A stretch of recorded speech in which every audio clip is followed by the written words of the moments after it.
अस्सलामु अलैकुम।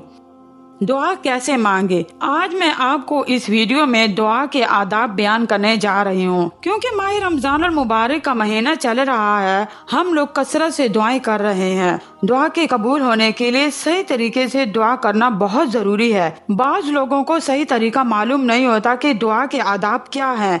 लोग दुआएं करते रहते हैं तो फिर ये कहते हैं कि हमारी दुआएं कबूल नहीं होती। बाज लोग दुआ मांगते वक्त कोई हाथ बहुत ज्यादा ऊपर उठा लेता है, कोई हाथ बहुत ज्यादा फैला लेता है, कोई हाथ चेहरे से मिला लेता है। देखें, हम जब दुआ के लिए हाथ उठाएं तो हाथ बिल्कुल सीने के सामने होने चाहिए और हाथों की जो हथेलियां हैं उनका रुख आसमान की तरफ होना चाहिए और हाथों को बिल्कुल मिलाना नहीं चाहिए।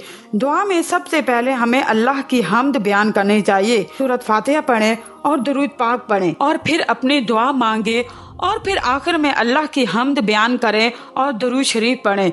जब भी दुआ करें, जो भी दुआ करें, ये यकीन रखें अल्लाह मेरी दुआ कबूल फरमाएंगे और तवज्जो से दुआ करें। मुझे अपनी दुआओं में याद रखिएगा।